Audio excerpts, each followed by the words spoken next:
Saudara, Mahkamah Agung menanggapi sindiran Presiden Prabowo Subianto soal vonis ringan koruptor. Jubir MA bilang pernyataan Presiden adalah penegasan bukan intervensi. Juru bicara Mahkamah Agung, Yanto, menjelaskan pernyataan dari Presiden Prabowo terkait dengan koruptor yang merugikan negara hingga triliunan rupiah harus divonis 50 tahun pidana penjara adalah bentuk penegasan dari seorang presiden. Sementara terkait polemik vonis ringan Harvey Muiz, Yanto bilang jika memang terbukti merugikan negara ratusan triliun, vonis hakim akan berbeda. Dari Mahkamah Agung, kalau statement beliau selaku presiden itu menganggap itu bukan intervensi. Kan itu penegasan ya, lebih daripada penegasan. Kalau seperti itu. Jadi kita memaknainya beliau itu statementnya adalah penegasan. Kalau sudah nyata-nyata terbukti, ya, artinya alat buktinya itu terpenuhi bahwa dia korupsi, dan korupsinya adalah ratusan triliun, beliau mengendaki hukuman yang berat sampai 50 tahun tadi. Kalau korupsinya terbukti, kemudian terbuktinya ratusan triliun, ya tentunya mungkin hakimnya akan berpendapat lain. Terutama juga hakim-hakim yang vonisnya jangan terlalu ringan lah. Jelas melanggar, jelas mengakibatkan kerugian triliunan, ya semua unsur lah. Presiden Prabowo Subianto mengkritik vonis hakim terhadap perkara korupsi yang dinilai terlalu ringan. Presiden bilang vonis yang diberikan hakim untuk kasus korupsi yang merugikan negara hingga ratusan triliun rupiah terlalu ringan. Pernyataan ini disampaikan Presiden tak lama usai hakim memberikan vonis 6,5 tahun penjara dan uang pengganti 210 miliar rupiah kepada terpidana kasus korupsi timah Harvey Muiz. Rakyat pun ngerti, rakyat di pinggir jalan ngerti. Ngerampok triliunan, kalau triliunan, ratusan triliun.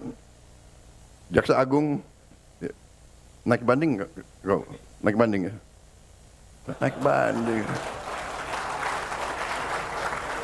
Vonisnya ya 50 tahun begitu kira-kira itu. Mantan Menko Polhukam Mahfud MD juga mengkritisi vonis ringan untuk terpidana kasus korupsi timah Harvey Muiz.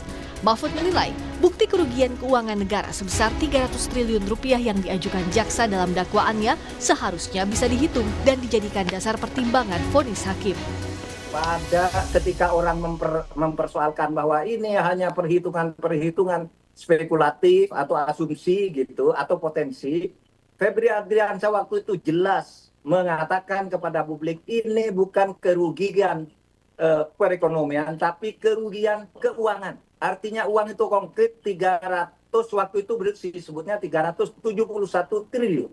Yeah. Tetapi sesudah masuk ke dakwaan itu menjadi 300 triliun. Tidak berubah 300 triliun itu. Nah oleh sebab itu kalau bicara angka saya kira sudah ada hitungan-hitungannya yang konkret. Mencuri dari mana, memproduksinya dari mana, diekspor kemana, uangnya kemana. Saya kira sudah hitungannya konkret yang dilakukan. Kepala Pusat Penerangan Hukum Kejaksaan Agung Harli Siregar bilang jaksa kini tengah menyusun memori banding atas vonis Harvey Muiz. Harli juga membantah bukti penuntutan Harvey lemah. Soal tuntutan jaksa yang dianggap lemah, Harli menyebut bukti yang diajukan sudah sesuai dengan tuntutan, tetapi ada subjektivitas hakim dalam memutuskan perkara. Jaksa penuntut umum sedang fokus dalam rangka menyusun butir-butir atau poin-poin dalil-dalil yang terkait dengan memori banding. Kalau Anda mengikuti bagaimana pertimbangan-pertimbangan yang disampaikan oleh majelis hakim dalam persidangan itu, sesungguhnya apa yang sudah diajukan oleh penuntut umum terkait dengan pemenuhan alat bukti pasal 183, 184 itu sudah sangat linear, ya. Hanya saja kan bahwa pertimbangannya menyatakan tuntutan itu terlalu tinggi, jadi ada subjektivitas di situ, ya. Kalau dari sisi substansi nggak ada masalah.